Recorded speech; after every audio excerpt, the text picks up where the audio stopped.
put in this huge 911 communication center. That cost us what? $29, and it's been now financed over 19 years. Knowing that technology changes the minute they take the computer out of the store, so it's already old news.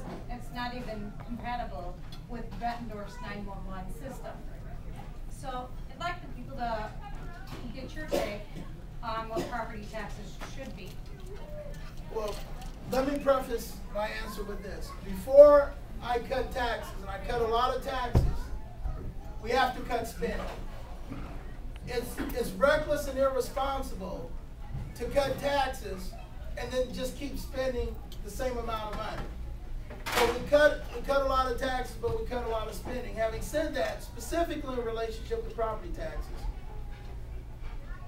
we support linking property taxes to the purchase price of the property.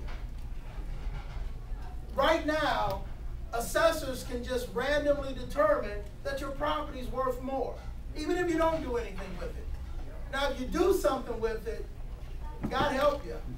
You're gonna make money. If you know, now, my car has been worked on this summer. When I drove it onto the car lot, it wasn't as worth as much as when I drove it off. Now, should I be taxed because I improved my property? Of course not.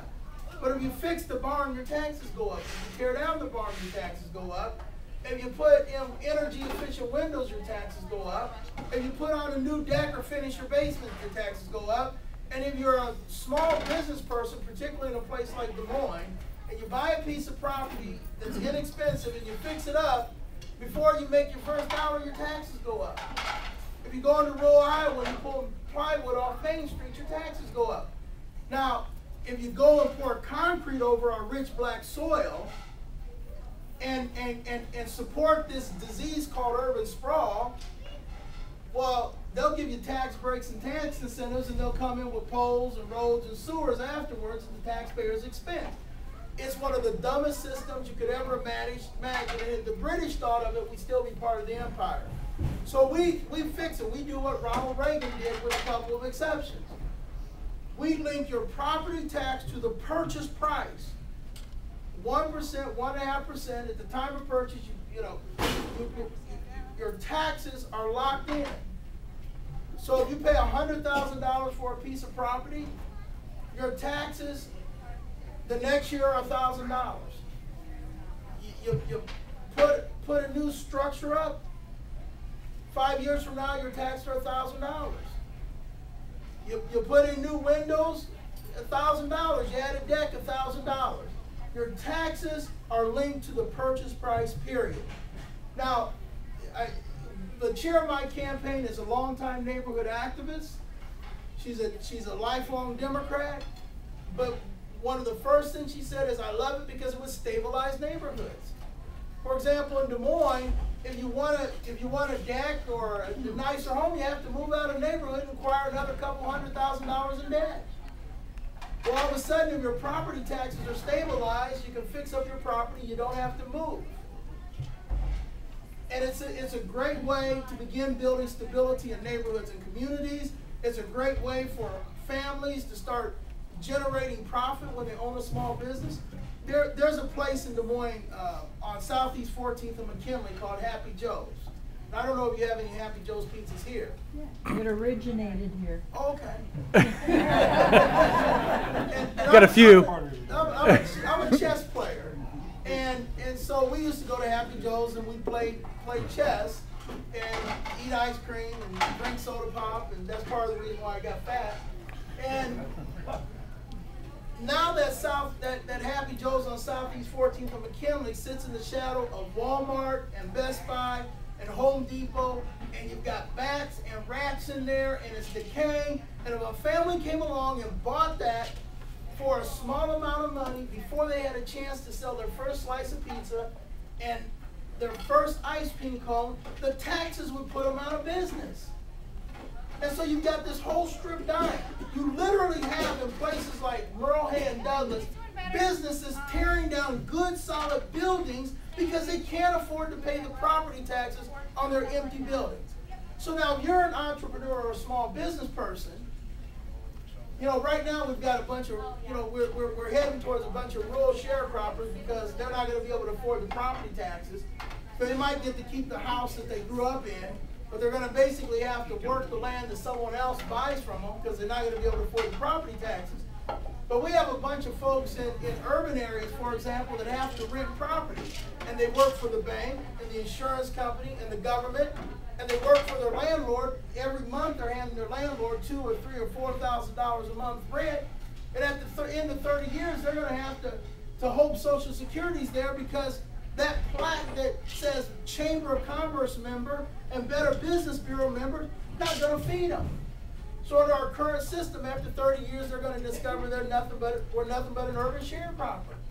Now under our system, if you buy a piece of property like the Happy Joe's for $25,000, $30,000, and you fix it up with some sweat equity and a little bit of capital, then you ought to be able to keep the profit that you made. You ought to be able to keep that profit. And it's not just a question of what's right, but that's also the smart way to build our economy. How many of you know the difference between a motor and an engine? Okay, a motor is driven by an external power source.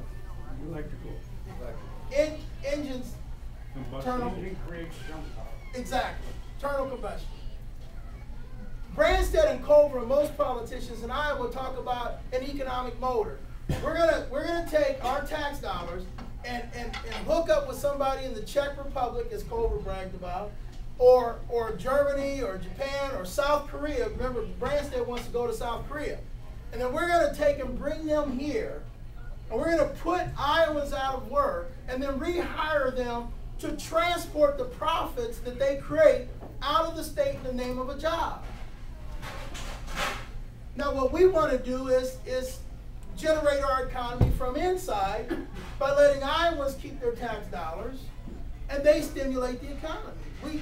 That's why we say we eliminate a lot of taxes.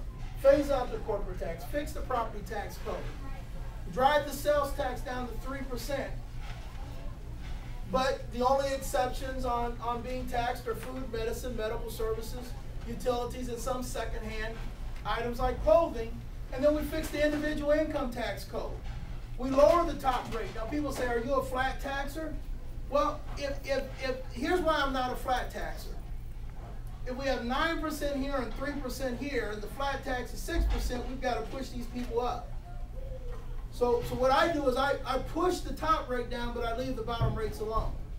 Because we don't need to raise taxes on people. We need to cut spending and reduce the bureaucracy. We preserve federal deductibility. After 40 hours, we eliminate taxation on hourly wages. So if you work overtime like a cop or a nurse or a snowplow driver, not that they make much overtime in Iowa, but if you got overtime, you don't pay taxes after 40 hours. Or if you work 2 or 3 jobs, say you're a single mom, you don't. Now, Ray can tell you I've lost quite a bit of weight, but about 4 months ago I went to Hardee's at 3:22 a.m. Now, we don't have the good Hardee's like you, because you guys have the fresh baked chocolate chip cookies that I think they put cocaine in. Because I haven't been able to keep one long enough to get it tested. But I have my little thick burger, onion rings, apple turnover, and my Dr. Pepper.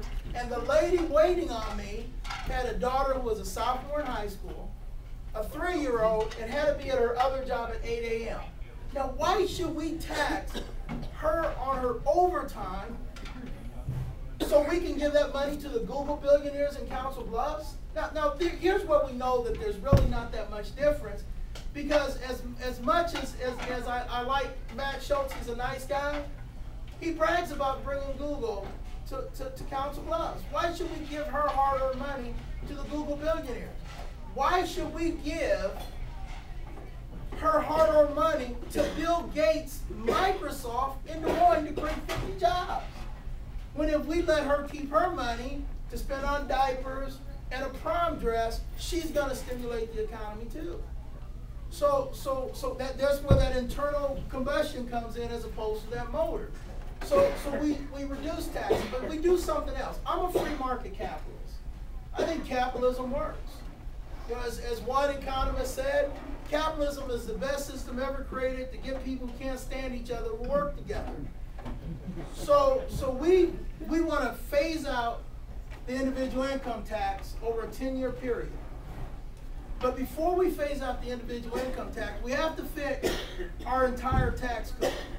A lot of people don't understand. I have some more stuff back there. I won't break it out. Iowa's economy is heavily dependent upon government spending.